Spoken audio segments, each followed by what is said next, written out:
Classical Conversations presents Refining Rhetoric with CEO Robert Bortons, a podcast where faith, business, politics, and classical education meet. Join us as we use the classical tools of rhetoric to seek truth in every arena of life. Hello, everyone, and welcome back to another exciting episode of Refining Rhetoric. Today, we have two special guests, Blake and Sophie Sunny from Asbury University.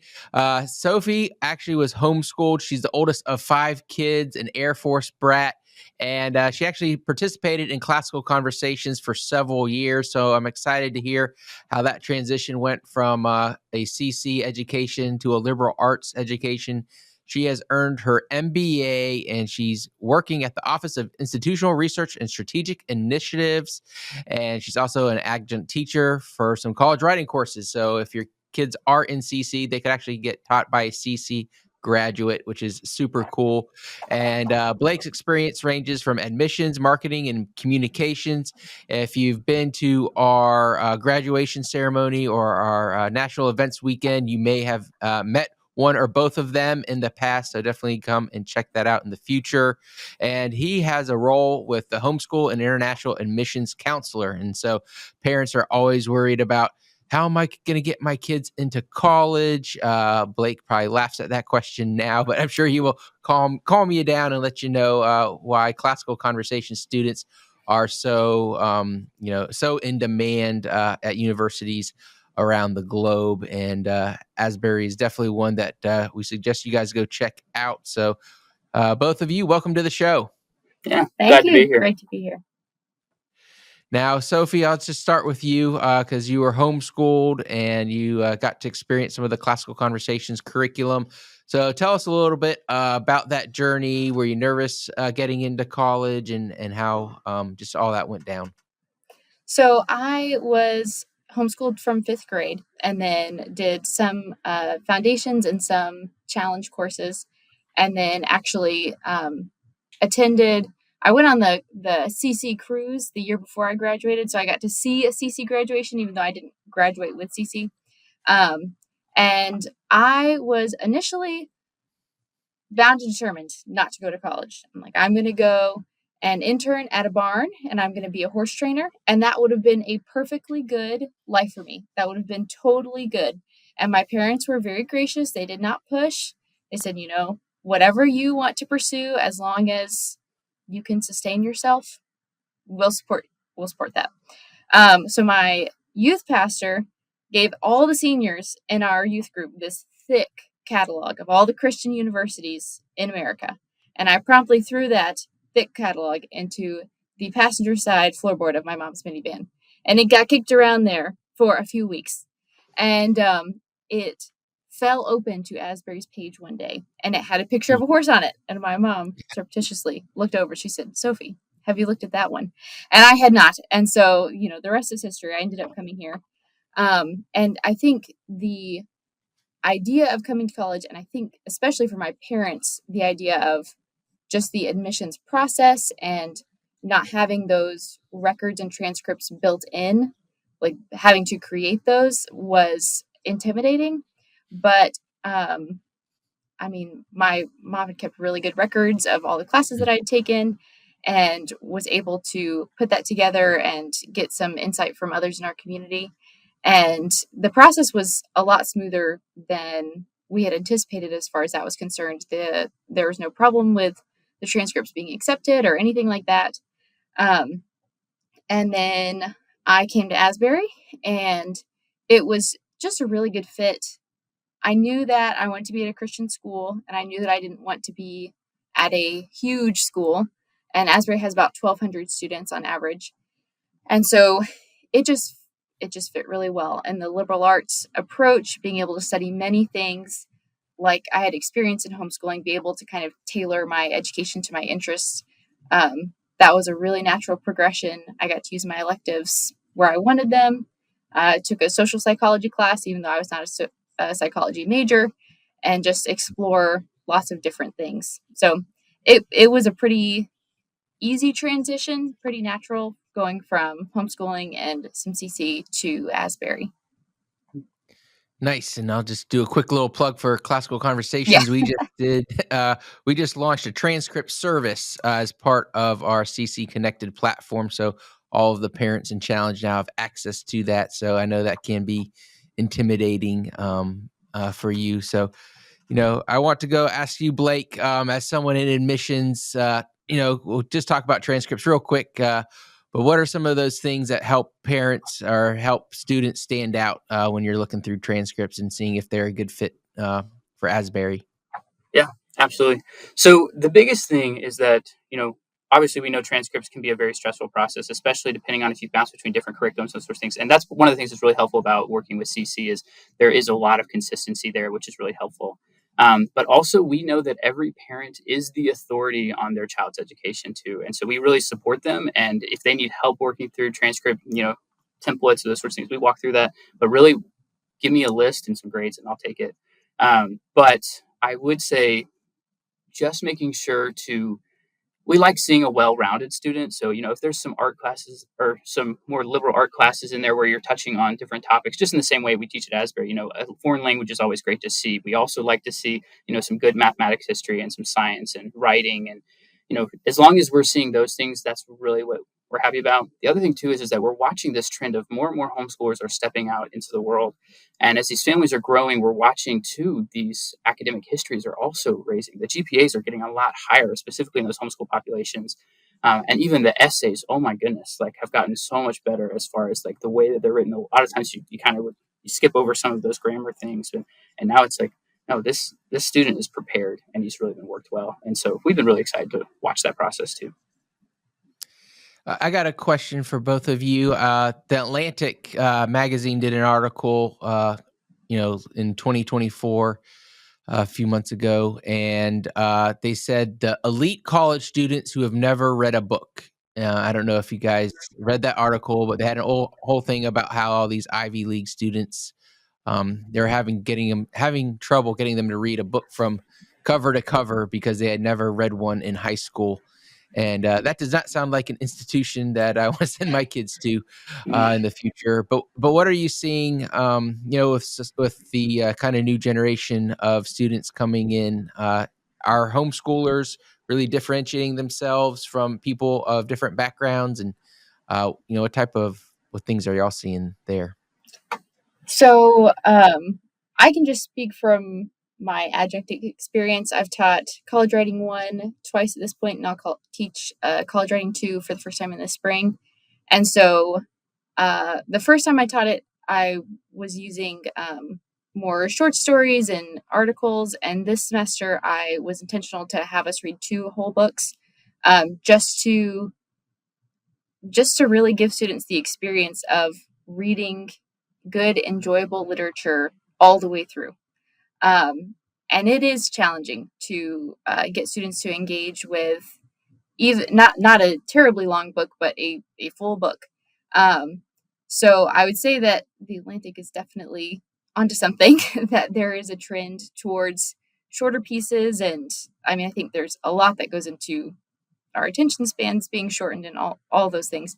But from my own Asbury education, I know that we read many books, and that was definitely an expectation of many of my classes. And the students that I'm dealing with that I'm working with are freshmen.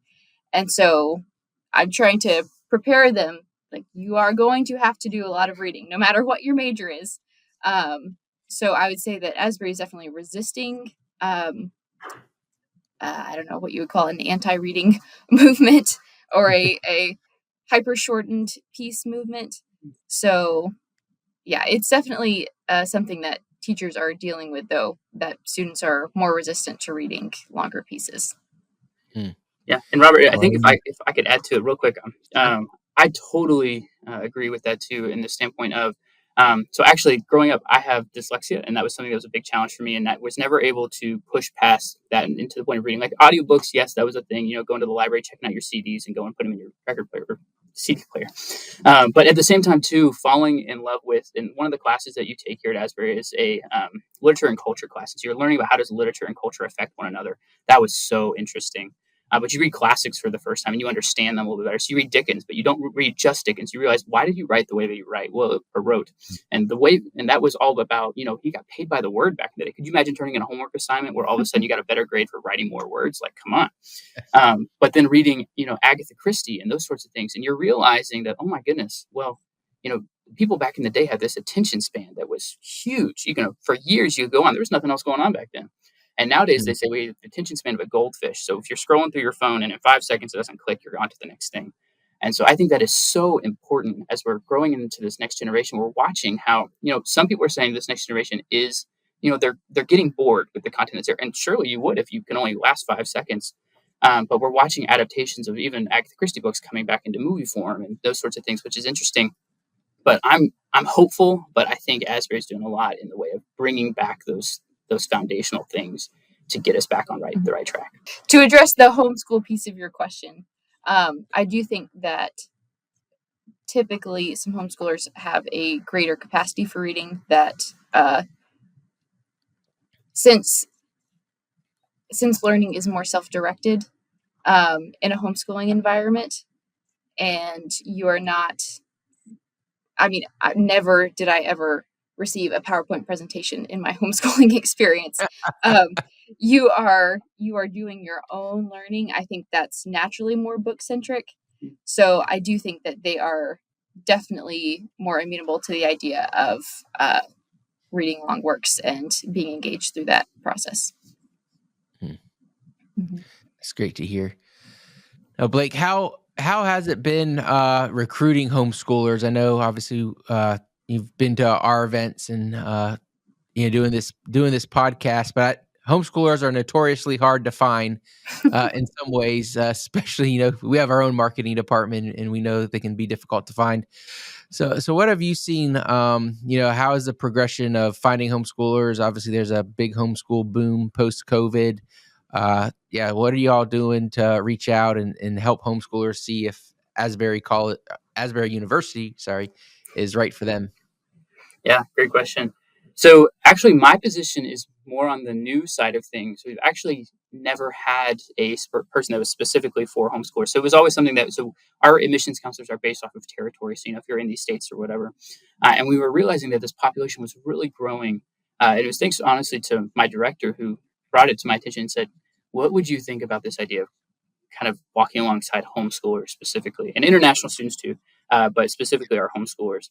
And I was honestly trying to understand what that would mean. And then he said, Blake, you're in the CC family already. You understand what's going on there. And it's true for the last 7 years, even after like Sophie and I started dating and going and visiting her family back in Texas and going to their CC co-ops and, really getting to sit in and watch and appreciate. And, I'm looking at, her younger brothers and, and amazing at math, amazing in Latin and these things. I'm like, Latin? You taking Latin? What's going on here? But it's so foundationally true that if you set a student up for success in the beginning, they really do have this passion to grow. So as far as jumping into it with me, I just realized it's all about let's just build a relationship with each family and work on how can I support them. And that's been the coolest part too, because my boss said, or my director, he said, more than anything, Blake, we can talk about Asbury, we can sell Asbury and those things. That's your job.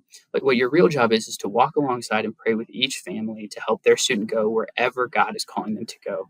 And that has been so great. And it is so freeing to be able to walk alongside them and just realize, they're scared. And for some of them, it's their first kid. Sometimes it's the fifth kid, and you're still walking through that process with them.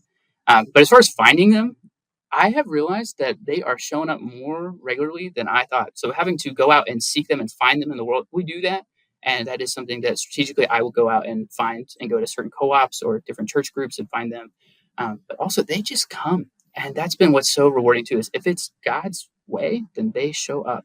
And so even just the other day, I had probably in the last week, maybe met with 15 or so that have just walked right in the door and just said, hey, we would love to get to know about Asbury. How did you hear about us? Well, a friend of a friend, or, and just, it's so cool to watch how God works in those ways. And so it's been really rewarding to work through with these different population of students.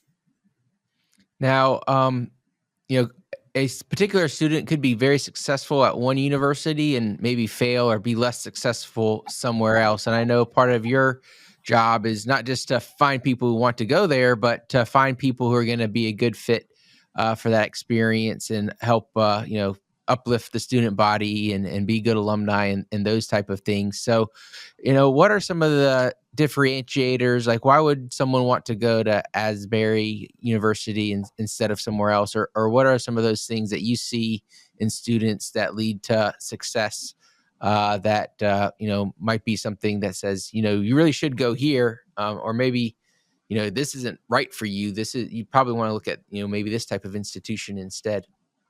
Yeah, absolutely. So every conversation that I have with the family, so I bring them into my office and we sit down.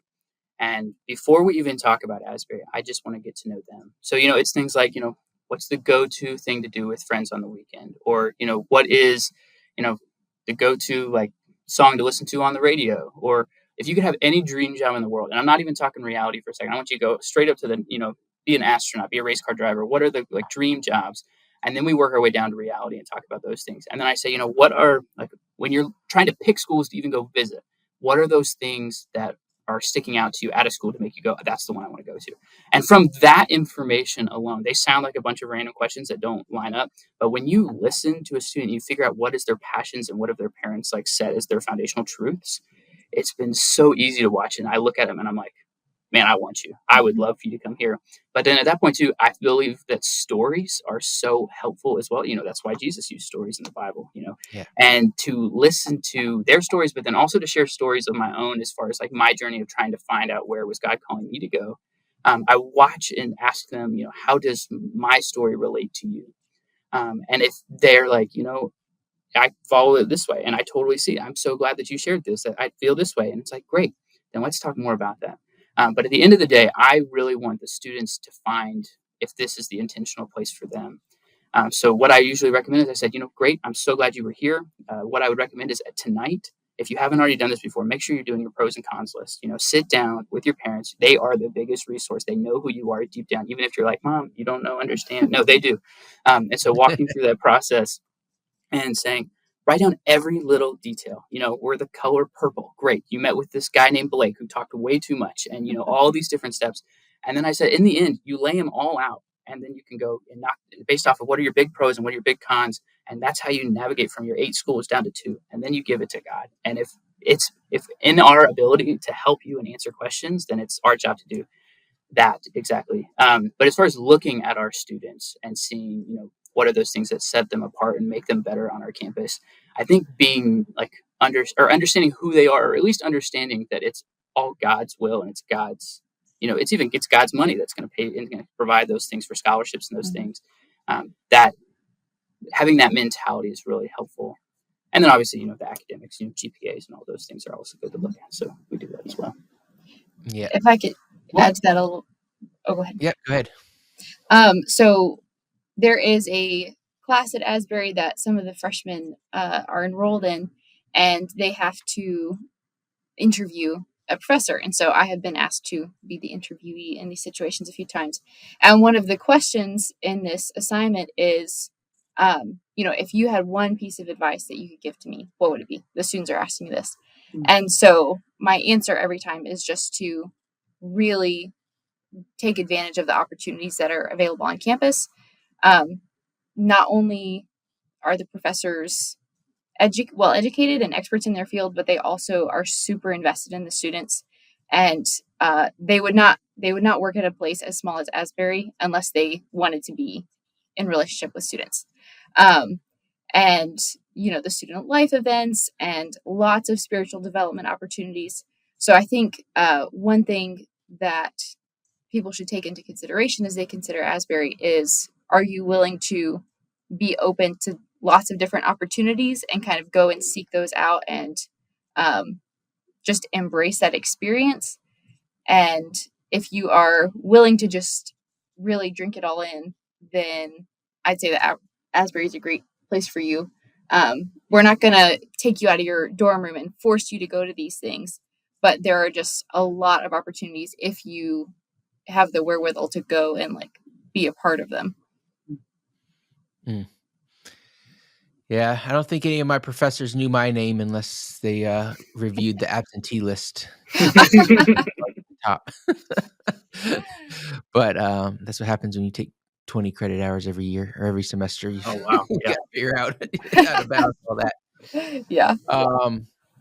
Now, if we've got, a lot of parents, they might have a sophomore, junior, like what are some of the things, that they should be doing in preparation, whether their kid goes to college or not, they probably should at least be exploring these things. So what are some like key dates or key times to do things? I'm thinking, when do they need to visit campuses? When do they need to create that long list? How do they get it down to a couple of schools? Like what are some of those things that parents should be doing?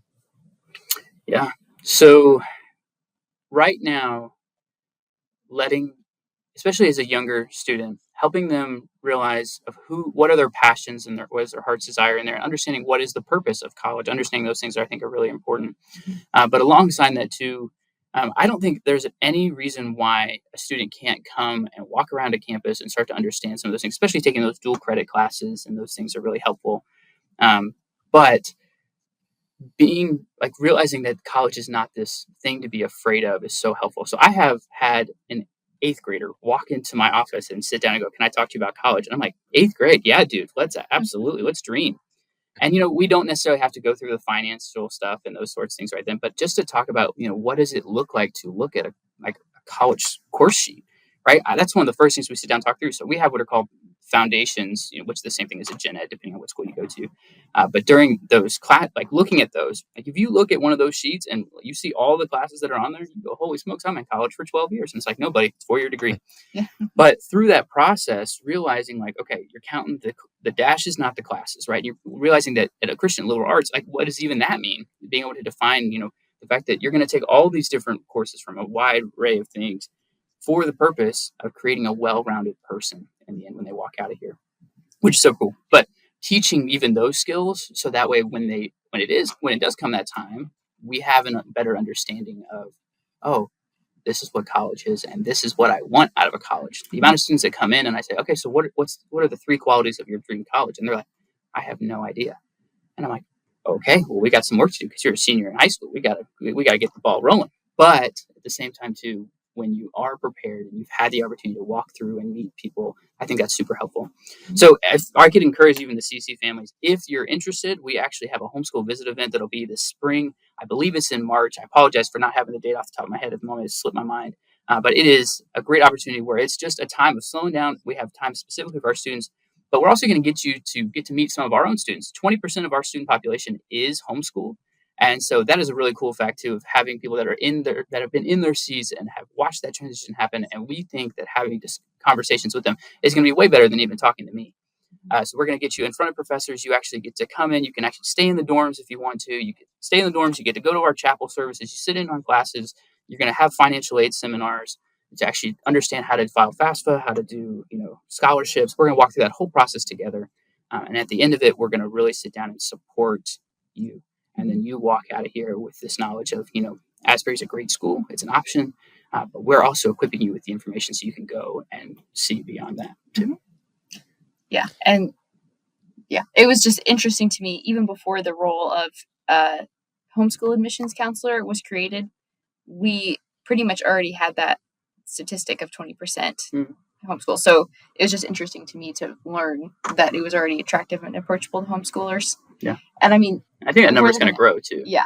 If we're looking at dates, we've got the FAFSA that comes out in October, so November. Normally October, now December 1st this year. Where there's been some variation, as I'm sure you all know, in the last couple of years. So that's really important to see what federal aid you're eligible for. And then most students make their college decision by May of the previous year. Mm-hmm. This is not my area of expertise, so I'm looking for verification. Yeah. And then National Decision Day, May 1st. Yeah, probably start visiting schools your junior year, and then that will give you some time to really process what you have seen at the different schools and learn what you like he was saying. Mm-hmm. So yeah, that would be a very broad timeline. Yep. And by the way, homeschool visit day, March 3rd. That's the day for it. Saw on your website you have a scholarship weekend in late January. So I assume that those who want to be qualified for that have some sort of early admissions process. So you're talking about I guess visiting schools your junior year, kind of in the fall of your senior years when you really gotta, if you want early admissions or Yeah. available scholarships, you gotta get on early and then Yeah. Do you Yeah. get a But commute May start 1st. accepting applications in we August? we do August 1st. So Mhm. we have what's called rolling admissions. So from August 1st to August 1st, as far as our applications go. To get into that scholarship competition, you're totally right, Robert. This idea of having to apply early, get accepted. Once you've been accepted, if you have a 4.0 or higher GPA, and we go off of your weighted GPA, not your unweighted, but if you have a 4.0 or higher, you'll be invited to come and compete. It is a time to actually come to campus. If you are from far away, which obviously some of you, even my international students are fit that category, but even homeschool too, we actually do have the option. You can even Zoom in for the competition. I will say I've had homeschoolers that from far away. I've seen international students from Zooming in that have still won our competition for that. So don't think you're counted out for it. But it's 4 pieces of a pie, So the first piece is you're going to have your grades, which you've already got because you're going to have that 4.0 or above. You're going to write an essay that's going to be based off of a quote, something along the lines of, we agree to disagree, but together we unite to serve. You're going to do a resume, so based off of your academic history, but also volunteer experience and outreach and those sorts of things, working at your church. And then that final piece is going to be an interview, 10 minutes of bragging on yourself, which can feel really weird, but we coach through that a little bit. We just talk about we want to hear what sort of impact are you going to bring to Asbury's campus? So it's 10 minutes. You talk about those things, and we ask one question, and then that's it. We go from there. And it's a really cool time of really just getting to know students on a deeper level. And then very often those are the students that we see that come walking right onto our campus in the fall. Excellent. Sophie, I want to pivot back to you for a few minutes. So I understand you have some institutional research role. What does that mean at Asbury, and what are you researching? Yeah, so that is a very long office name. So the institutional research piece is surveys and polling students and faculty and staff to just see kind of the climate of the campus and see where we have opportunities for improvement across very practical, tangible things like our facilities and our services, up to very abstract things like the culture and how students are experiencing chapel and their classes and the quality of the instruction, all that. So we send out a number of surveys each year, and they're all targeted at, you know, gathering different kinds of information. So that's the institutional research part, is gathering information to be able to present to campus leaders to make positive changes, and to also just track where efforts have been paying off to improve the student and staff experience.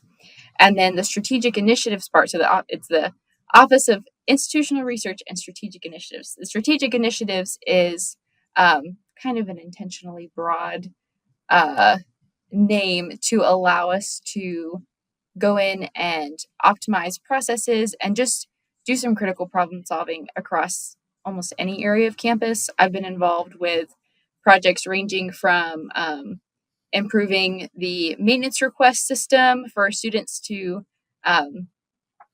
make our facilities workers aware of things that are going on in the dorms, all the way to improving financial aid processes that would take staff members 20 or 30 hours over the course of a month, bringing those expended hours down so they can focus on more human tasks.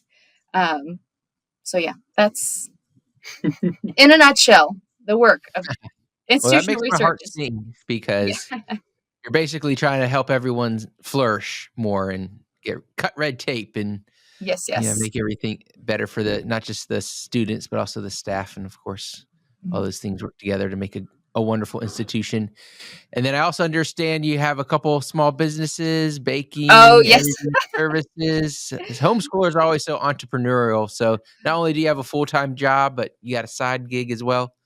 Yeah. So my mom also, I watched her do lots of entrepreneurial things as I was growing up. So I mean, the baking started when we got married. Wedding cakes are very expensive, as I'm sure many of your listeners will know or find out.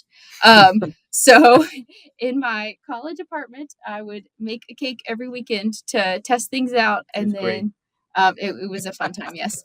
And then that grew into me doing some wedding cakes for friends. And so now I do that on a semi-regular basis. And then so my institutional research position is actually half-time. And Okay. so that kind of makes more room for these other things. But I got into editing, initially by looking over some of my classmates' papers, helping them proofread, that sort of thing.